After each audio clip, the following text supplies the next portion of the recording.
Hi everyone, welcome to Jayashri class stores పల్లంట్ల అండి. Girls వేర్లు అయితే సూపర్ ఆర్టికల్ అయితే అప్డేట్ చేశాను. 3 పీస్ సెట్స్ అండి. అది కూడా కంపెనీలో అప్డేట్ చేశానండి. లివా చూస్తున్నారు కదండి, లివా బ్రాండ్లో అయితే అప్డేట్ చేశాను.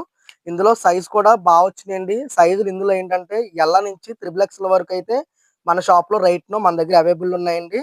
ఇదిగోండి, దీనికి చున్నీ కూడా వచ్చి చూడండి ఎంత లెంత్లో ఇచ్చాడు. ఫ్యాన్సీలో ఇచ్చాడండి. చున్నీ కూడా చాలా బాగుందండి, క్వాలిటీ అయితే. అండ్ వీటికి ప్యాంట్ వచ్చేసి ప్లాజో ప్యాంట్ అయితే ఇచ్చాడండి. ప్లాజో కూడా సైజ్ కూడా బాగా ఇచ్చాడు. ఫుల్ అడ్జస్ట్మెంట్ అండి. క్వాలిటీ అయితే చాలా బాగుంది. ఇందులో సైజెస్ అయితే చెప్పాను కదండి, త్రిబుల్ ఎక్స్ వరకు అయితే రైట్ మన దగ్గర ఉన్నాయి. ఇందులో కలర్స్ కూడా 8 డిఫరెంట్ కలర్స్ అయితే ఇచ్చాడండి. అండ్ ఈ డ్రెస్కి ఏంటంటే పాకెట్ కూడా ఇచ్చాడండి. మీకు పాకెట్ ఇవ్వడం వల్ల ఏమైనా ఫోన్ పెట్టుకోవడానికి కూడా కంఫర్టబుల్ గా బాగుంటుందండి. అండ్ ఇది ప్రైజెస్ వచ్చేసి అయితే మాత్రం నార్మల్ గా అయితే 1400 అండి. మన కస్టమర్స్ అందరి కోసం అయితే 850కి అయితే ప్రొవైడ్ చేసేస్తున్నానండి. ఎవరికైనా కావాలంటే మన షాప్కి వచ్చి గ్రాప్ చేసుకోండి. లేదంటే ఆన్లైన్ సర్వీస్ కూడా ఉందండి. ఎవరైనా కావాలనుకుంటే కనుక ఆన్లైన్ కూడా బుక్ చేసుకోవచ్చండి. మా నెంబర్ స్క్రీన్ మీద ఇస్తాను. ఎవరికైనా సరే బుక్ చేసుకోండి. Okay, thank you.